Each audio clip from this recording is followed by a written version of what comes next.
हरे कृष्णा। गुड्डू की दुनिया में आप सभी का बहुत बहुत स्वागत है।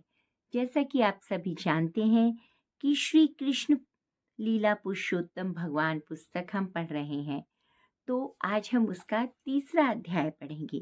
कृपया कथाओं को ध्यानपूर्वक सुने, अन्यथा कथा आपकी समझ में नहीं आएंगी, ना ही कथा का फल प्राप्त होगा। तो कथा प्रारंभ करते हैं। आज की कथा का शीर्षक है भगवान श्री कृष्ण का जन्म। तो करते हैं प्रारंभ कथा। श्रीमद् भगवत गीता में श्री भगवान कहते हैं कि उनका प्रकाट्य जन्म तथा कार्यकलाप सभी दिव्य हैं और जो उन्हें ठीक से समझ लेता है वह तुरंत ही वैकुंठ जाने का भागी बन जाता है। श्री भगवान का प्रकाट्य या जन्म किसी सामान्य मनुष्य या पुरुष का नहीं होता, जिससे विगत कर्मों के आधार पर भौतिक शरीर धारण करने के लिए बाध्य होना पड़े। श्री भगवान के प्रकाट्य की व्याख्या दिव्य द्वितीय अध्याय में की गई है। वे स्वेच्छा से प्रकट होते हैं। जब श्री भगवान के अवतार लेने का समय निकट आ गया तो नक्षत्रगण शुभ हो गए। रोहिणी नक्षत्र भी, जो फलित ज्योतिषी के अनुसार शुभ माना जाता है, प्रबल था। रोहिणी ब्रह्मा के प्रत्यक्ष संचालन के अंतर्गत माना जाता है।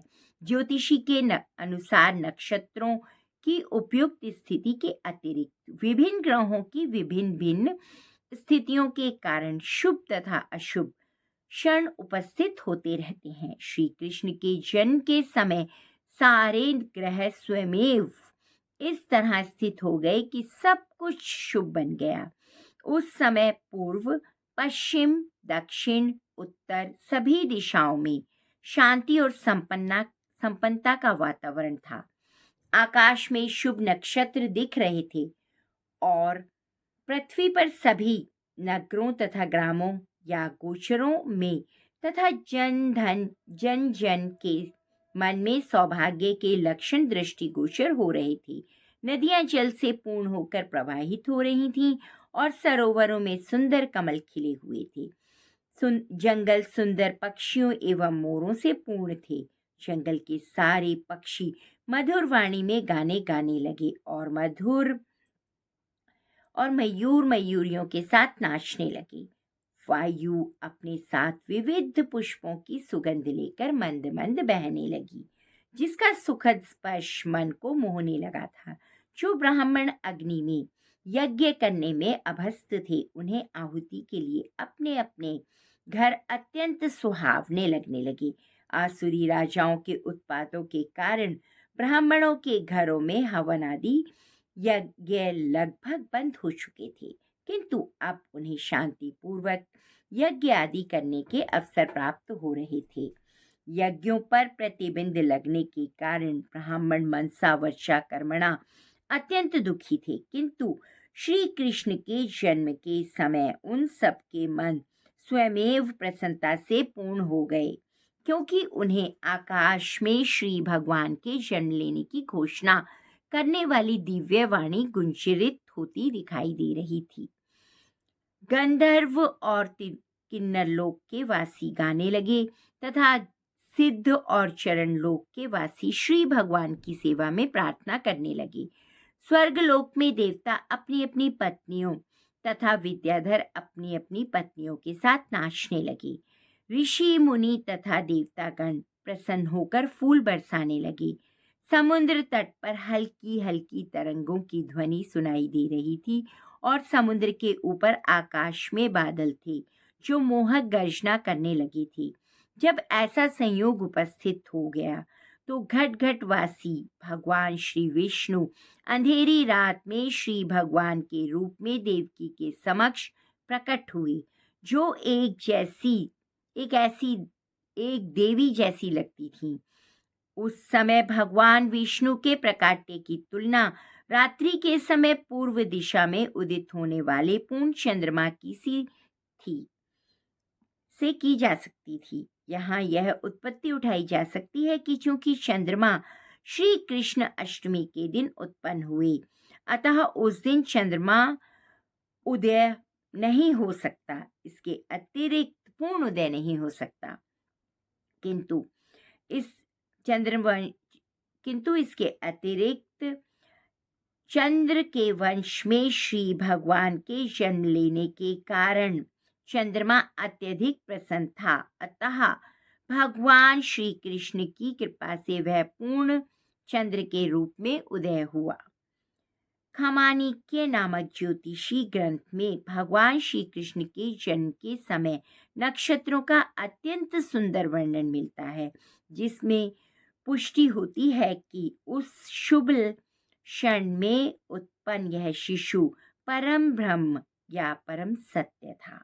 वासुदेव ने उस आश्चर्यजनक बालक को देखा जिसके 4 हाथ थे, जिनमें वह शंख, चक्र, गदा तथा कमल पुष्प धारण किए हुए था, जो श्री वत्स चिन्ह से सुशोभित था, जो कौस्तुभ मणि की माला पहने हुए था, पीतांबर धारण किए चमकीले श्याम बादल की तरह लग रहा था, जिसका मुकुट वैदुर्य मणि से अलंकृत था, जो पूरे शरीर में अमूल्य विजावट, कुंडल तथा अन्य आभूषण धारण किए हुए था और जिसका सिर केश राशि से अलंकृत था। बालक के अद्वितीय रूप के कारण वासुदेव आश्चर्यचकित हो गए। नवजात शिशु इस तरह कैसे आभूषित हो सकता है? अतः वे समझ गए कि अब भगवान श्री कृष्ण प्रकट हो गए हैं और इस अवसर पर वे आभूषित हो गए हैं, अभिभूत हो गए हैं। वासुदेव ने विनीत भाव से आश्चर्य प्रकट किया कि यद्यपि वे भौतिक प्रकृति द्वारा बद्ध सामान्य जीव हैं और ऊपर से कंस द्वारा बंदी हैं, तो भी सर्वव्यापी भगवान विष्णु या श्री कृष्ण अपने मूल रूप में उनके घर शिशु के रूप में प्रकट हुए हैं। कोई भी सांसारिक बालक आभूषणों एवं सुंदर वस्त्रों से सजकर 4 भुजाओं सहित श्री भगवान के समस्त चिन्हों से युक्त उत्पन्न नहीं होता। वासुदेव बारंबार उस बालक को निहार रहे थे और विचार कर रहे थे कि शुभ बेला को किस तरह मनाएं। वे सोचने लगे, सामान्यतः जब पुत्र उत्पन्न होता है तो लोग उस अवसर पर खुशियां मनाते हैं और एक मैं हूँ। मेरे बंदी होते हुए श्री भगवान ने मेरे घर जन्म लिया। मुझे तो इस शुभ उत्सव को बारंबार मनाने के लिए तैयार रहना चाहिए। जब वासुदेव ने, जिनका दूसरा नाम आनंद दुदुन भी है, अपने नवजात शिशु को देखा तो वे इतने प्रसन्न हुए कि उनमें ब्राह्मणों को कई हजार गौएं दान देने की इच्छा प्रकट हुई। वैदिक प्रणाली के अनुसार जब भी क्षत्रिय राजमहल में कोई उत्सव मनाया जाता है तो राजा प्रसन्नता के कारण अनेक वस्तुएं दान में देता है। ब्राह्मणों तथा ऋषियों को स्वभाव स्वर्ण भूषणों से मंडित गायें दी जाती हैं। वासुदेव श्री कृष्ण के आविर्भाव के उपलक्ष्य में एक दानोत्सव मना रहे थे, किंतु कंस के बंदी गृह में बंद होने के कारण ऐसा करना दुष्कर था। अतः उन्होंने मन ही मन ब्राह्मणों को हजारों गायें दान की। जब वासुदेव को विश्वास हो गया कि नवजात शिशु साक्षात श्री भगवान हैं, तो वे झुककर दोनों हाथ जोड़कर उनकी स्तुति करने लगे। उस समय वासुदेव दिव्य स्थिति में थे, जिससे कंस से उत्पन्न उनका सारा भय जाता रहा। जिस कमरे में नवजात शिशु उत्पन्न हुआ था वह उनके तेज से दैदीप्यमान था। तब वासुदेव ने प्रार्थना करनी प्रारंभ की, हे श्री भगवान, मैं जानता हूँ कि आप कौन हैं। आप समस्त जीवों के परमात्मा तथा परम सत्य श्री भगवान हैं। आप अपने ही शाश्वत स्वरूप में प्रकट हुए हैं, जिसका हम प्रत्यक्ष अवलोकन कर रहे हैं। मैं जानता हूँ कि आप मुझे कंस के भय से मुक्त करने के लिए प्रकट हुए हैं। आप इस भौतिक जगत से संबंधित नहीं हैं। आप वही पुरुष हैं जिसकी भौतिक प्रकृति पर चितवन मात्र से यह दृश्य जगत उत्पन्न होता है। कोई यह तर्क कर सकता है कि अपनी चितवन मात्र से समस्त दृश्य जगत की उत्पत्ति करने वाले भगवान श्री वासुदेव की पत्नी देवकी के गर्भ में नहीं आ सकते। इस तर्क का स्वयं उच्छेद करने के लिए वासुदेव ने कहा, हे प्रभु, इसमें आश्चर्य नहीं कि आप देवकी के गर्भ में प्रकट हुए हैं, क्योंकि यह सृष्टि भी इसी प्रकार हुई है। आप महाविष्णु के रूप में कारणवर में शयन कर रहे थे और आपकी श्वास प्रक्रिया से अनेक ब्रह्मांडों की उत्पत्ति हो गई। फिर आप प्रत्येक ब्रह्मांड में गर्भोदकशायी विष्णु के रूप में प्रकट हुए। फिर आपने शिरोदकशायी विष्णु के रूप में अपना विस्तार किया और आप हर प्राणी के हृदय में अणु के भीतर भी प्रविष्ट हो गए। अतः देवकी के गर्भ में आपका प्रवेश करना ही उसी प्रकार से समझा जा सकता है। आप प्रविष्ट हुए प्रतीत होते हैं, किंतु उसी के साथ साथ आप सर्वव्यापक हैं। हम भौतिक उदाहरणों के माध्यम से आपके प्रवेश तथा अप्रवेश को समझ सकते हैं। 16 तत्वों में विभाजित होने पर भी संपूर्ण भौतिक शक्ति कायम रहती है। यह भौतिक शरीर 5 स्थूल तत्वों पृथ्वी, जल, अग्नि, वायु तथा आकाश का संयोग मात्र है। जब भी कोई भौतिक शरीर बनता है तो ऐसा लगता है कि ये तत्व पुनः सृजित हो रहे हैं, किंतु वास्तविकता तो यह है कि सारे शरीर के बाहर हमेशा विद्यमान रहते हैं। इसी तरह यद्यपि देवकी के गर्भ में शिशु में प्रकट हुए हैं, किंतु आप उनके बाहर भी विराजमान हैं। आप सदैव अपने धामों में रहते हैं, फिर भी आप करोड़ों रूपों में अपना विस्तार कर सकते हैं। मनुष्य को बहुत ही बुद्धि के साथ आपके अवतार को समझना चाहिए, क्योंकि आपसे भौतिक शक्ति भी उद्भूत है। आप भौतिक शक्ति के उसी प्रकार मूल स्रोत हैं जिस प्रकार प्रकाश का स्रोत सूर्य है। सूर्य प्रकाश सूर्यमंडल को आच्छादित नहीं कर सकती। आप भौतिक प्रकृति के तीनों गुणों में रहते प्रतीत होते हैं, किंतु वास्तव में ये तीनों गुण आपको आच्छादित नहीं करते। इससे बड़े बड़े बुद्धिमान दार्शनिक जानते हैं। दूसरे शब्दों में, यद्यपि आप भौतिक शक्ति के भीतर होते हैं, किंतु आप उससे कभी आच्छादित नहीं होते। वेदों का कथन है कि परब्रह्म अपना तेज प्रकट करता है, जिसके फलस्वरूप प्रत्येक वस्तु प्रकाशित होती है।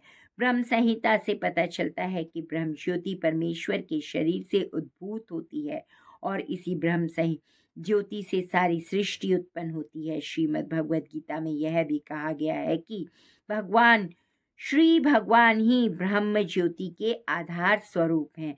अतः मूलतः वे ही प्रत्येक वस्तु के आदि कारण हैं, किंतु अल्पज्ञ सोचते हैं कि जब श्री भगवान इस भौतिक जगत में आते हैं तो वे भौतिक गुणों को ग्रहण कर लेते हैं। ऐसे निष्कर्ष बहुत परिपक्व नहीं हैं और केवल अल्पज्ञ द्वारा ही सृजित हैं। श्री भगवान प्रत्यक्ष तथा अप्रत्यक्ष रूप में सर्वत्र विद्यमान हैं। वे इस सृष्टि के भीतर भी हैं और बाहर भी हैं। वे केवल इस सृष्टि के गर्भोदकशायी विष्णु के रूप में नहीं रहते, वे प्रत्येक परमाणु के भीतर भी हैं। परमाणु का अस्तित्व उनकी उपस्थिति के कारण ही है। उनसे कुछ भी विलग नहीं किया जा सकता। वैदिक सिद्धांत के अनुसार हमें परमात्मा अर्थात प्रत्येक वस्तु के मूल कारण की खोज करनी चाहिए, क्योंकि परमात्मा से पृथक कुछ भी नहीं है। अतः भौतिक सृष्टि उनकी शक्ति का ही रूपांतर है। जड़ पदार्थ तथा जीवित शक्ति आत्मा भी उन्हीं से उद्भूत है। जो मूर्ख होगा वही इस निष्कर्ष पर पहुंचेगा कि जब परमेश्वर प्रकट होते हैं वे पदार्थ की परिस्थितियों को स्वीकार करते हैं। यदि प्रत्यक्ष रूप से वे भौतिक शरीर ग्रहण करते हैं तो भी वे भौतिक परिस्थितियों के अधीन नहीं रहते। अतः श्री कृष्ण अवतारित होते हुए उन्होंने श्री भगवान के प्रकट तथा अप्रकट होने के समस्त दोषपूर्ण निष्कर्षों को ध्वस्त कर दिया है। हे स्वामी, आपका अवतार स्थिति तथा तिरोधन सारे भौतिक गुणों के प्रभाव से परे है। चूंकि आप प्रत्येक वस्तु के नियामक हैं तथा परब्रह्मा हैं, अतः आप में कुछ भी अकल्पनीय या विरोध मूलक नहीं है।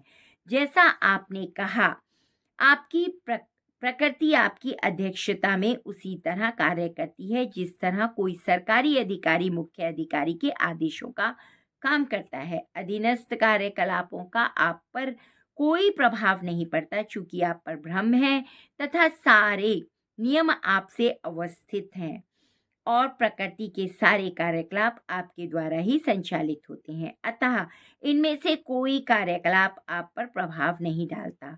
आप शुक्लम कहलाते हैं। शुक्लम अर्थात धवल परम सत्य का प्रतीक निरूपण है, क्योंकि भौतिक गुणों से यह प्रभावित रहता है। ब्रह्मा जी रक्त अथवा लाल कहलाते हैं, क्योंकि सृजन के लिए वे रजोगुण का प्रतिनिधित्व करते हैं। तामस भगवान शिव जी को सुदुर्प किया, क्योंकि वे संपूर्ण सृष्टि का संहार करते हैं। इस दृश्य जगत का सृजन संहार पालन आपकी शक्तियों द्वारा संपन्न होता है, तो भी आप इन गुणों से अप्रभावित रहते हैं, जैसा कि वेदों द्वारा पुष्ट किया गया है। हर ही निर्गुण साक्षातः। श्री भगवान सदैव ही समस्त भौतिक गुणों से मुक्त होते हैं। यह भी कहा जाता है कि परमेश्वर में रजो तथा तमोगुण का अभाव रहता है। हे प्रभु, आप परम नियंता श्री भगवान तथा इस जगत की व्यवस्था को बनाए रखने वाले, आप परम नियंता होते हुए भी कृपा करके मेरे घर में अवतरित हुए हैं। आपके अवतार का कारण संसार के उन असुरी शासकों के अनुयायियों का वध करना है, जो राजकुमारों के वेश में रहते हुए वस्तुतः असुर हैं। मुझे विश्वास है कि आप इन सबों को उनके अनुयायियों तथा सैनिकों समेत मार डालोगे। मुझे विदित है कि आप दुष्ट कंस तथा उसके अनुयायियों का वध करने के लिए अवतरित हुए हैं, किंतु यह जानकर कि आप उससे तथा उसके अनुयायियों का वध करने के लिए अवतरित होंगे, उसने आपके कई अग्रजों को मार डाला। अब वह केवल आपके जन्म की प्रतीक्षा में है। जैसे ही वह सुनेगा, वह आपको मारने के लिए भी सभी प्रकार के अस्त्र शस्त्र लेकर उपस्थित होगा। वासुदेव की इस प्रार्थना के बाद श्री कृष्ण की माता देवकी ने प्रार्थना की। वे अपने भाई के अत्याचारों से अत्यंत भयभीत थी। देवकी ने कहा, हे प्रभु, वैदिक साहित्य में आपके अनेक शाश्वत अवतारों का मूल अवतारों के तौर पर वर्णन हुआ है।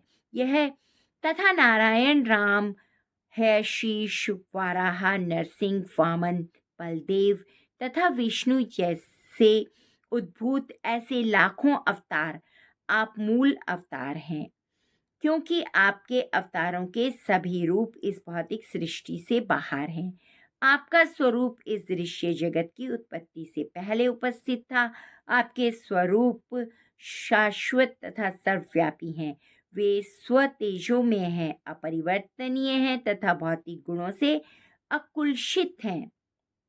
ऐसे शाश्वत स्वरूप रूप नित्य ज्ञान में तथा आनंद में है। वे सभी दिव्य सात्विकता से पूर्ण तथा विभिन्न लीलाओं में सदैव निरत रहने वाले हैं। आपका कोई एक ही विशेष रूप नहीं होता।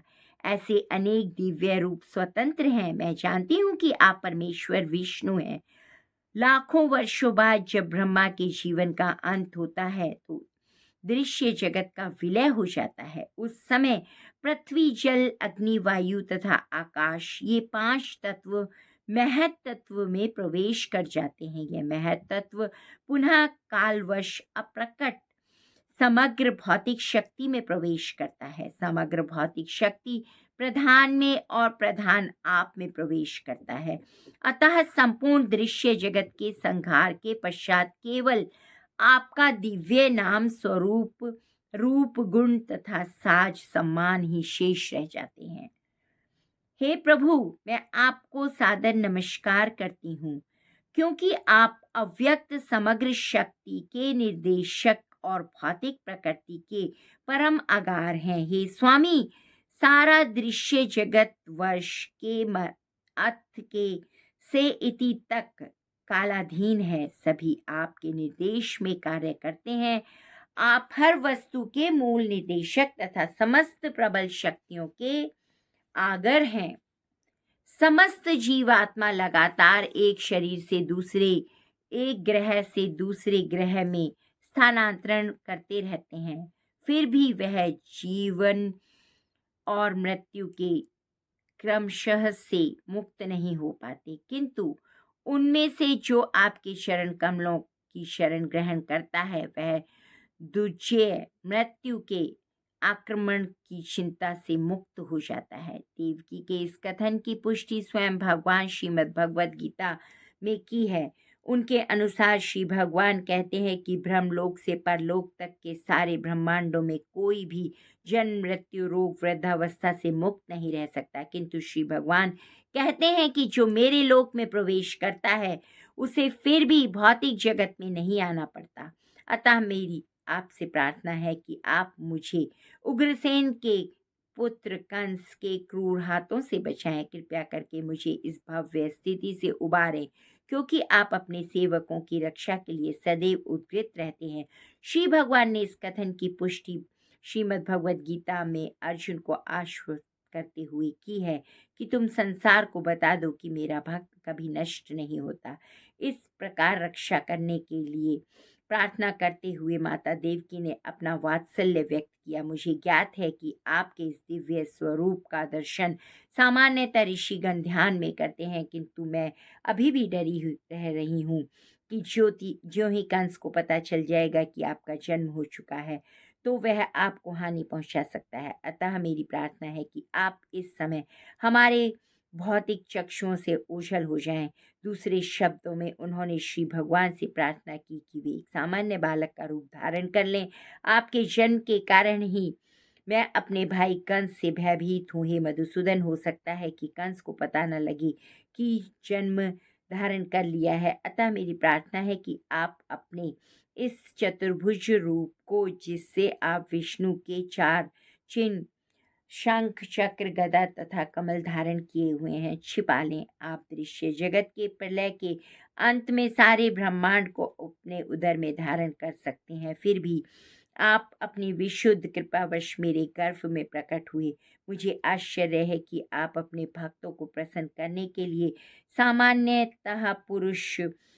सामान्य मनुष्य के कार्यकलापों का अनुसरण करते हैं। देवकी की प्रार्थना सुनकर श्री भगवान ने उत्तर दिया कि हे माता, स्वयं भुव मनु के कल्प में मेरे पिता वासुदेव एक प्रजापति के रूप में थे, जिनका नाम था सुप्ता, और आप उनकी पत्नी प्रशी थी। उस समय ब्रह्मा ने प्रजा बढ़ाने के इच्छा से आपसे संतान उत्पन्न करने के लिए कहा। आपने अपनी इंद्रियों को वश में करते हुए कठोर तपस्या की। योग पद्धति में प्राणायाम का अभ्यास करते हुए आप पति पत्नी दोनों ने वर्षा, वायु, कड़कती धूप जैसे भौतिक नियमों के सारे प्रभावों को सहन किया। आपने समस्त धार्मिक नियमों का पालन भी किया। इस प्रकार आपका हृदय निर्मल हो गया और भौतिक नियम के प्रभावों पर नियंत्रण प्राप्त हो गया।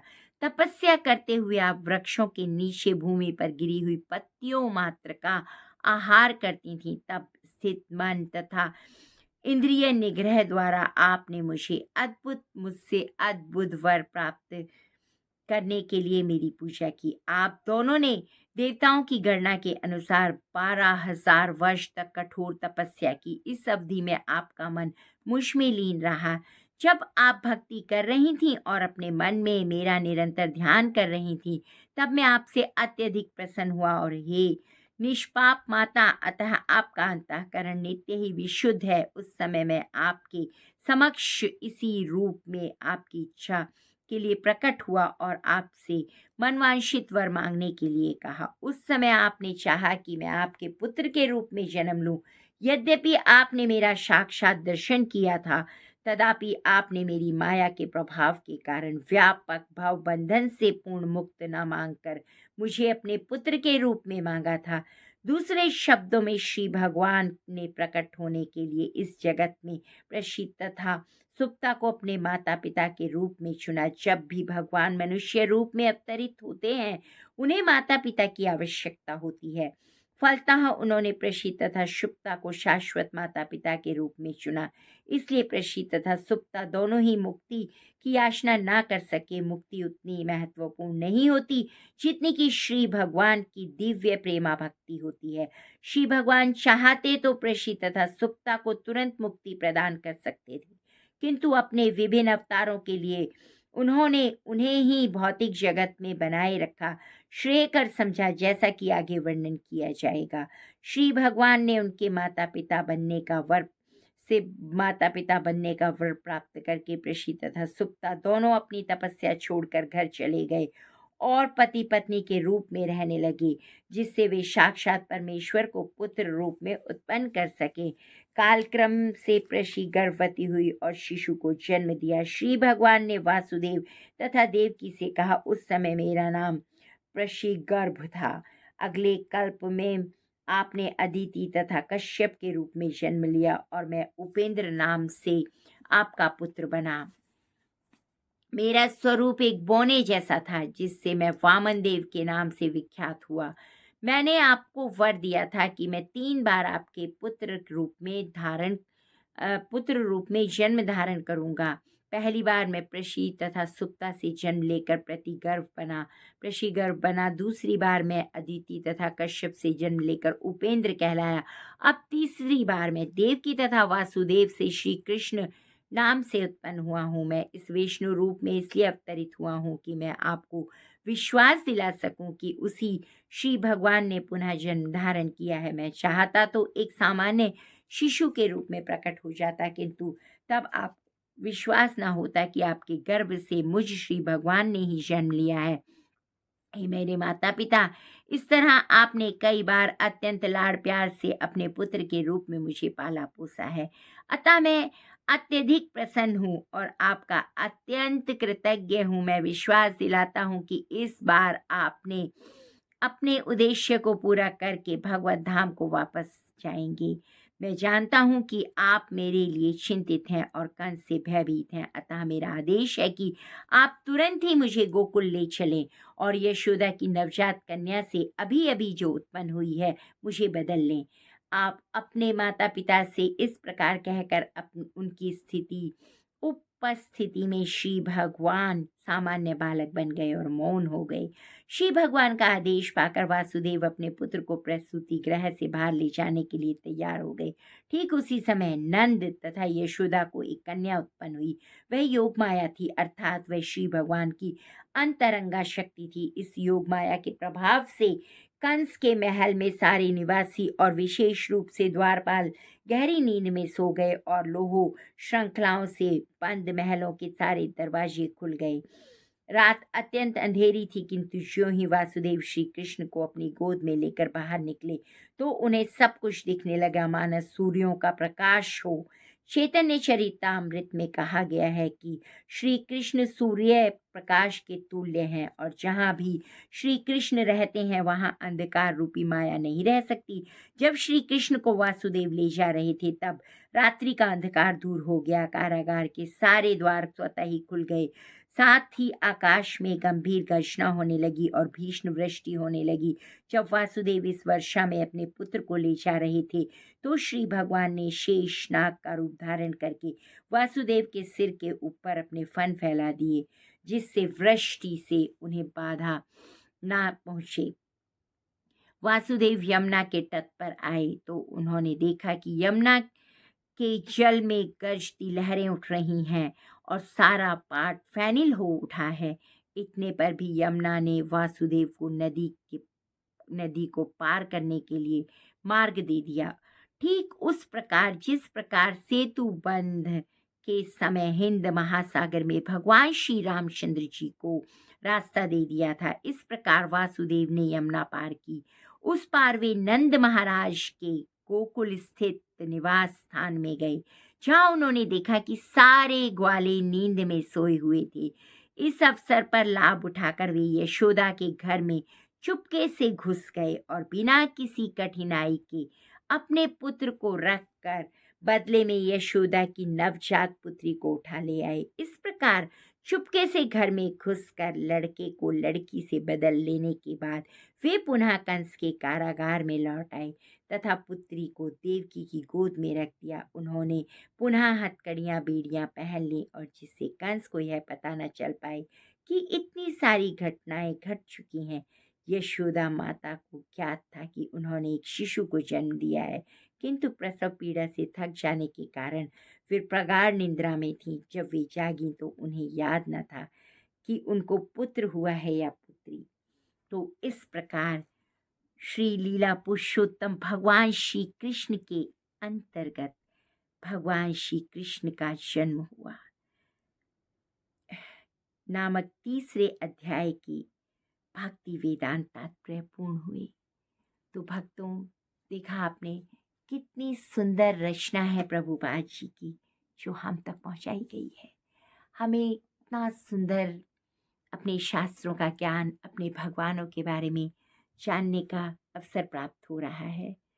तो ये प्रभुपाद श्री कृष्ण कृष्ण कृपा मूर्ति श्री श्री श्रीमद एसी भक्ति वेदांत स्वामी प्रभुपाद, जो कि संस्थापक आचार्य हैं अंतर्राष्ट्रीय कृष्णा भावनामत संघ के, उनके द्वारा रचित ये पुस्तक मुझे अवसर प्राप्त हुआ है कि मैं इसे आपको सुना पा रही हूँ और आप सभी को अवसर प्राप्त हुआ है कि आप तक प्रभुपाद जी का और भगवान श्री कृष्ण का आशीर्वाद पहुँच रहा है।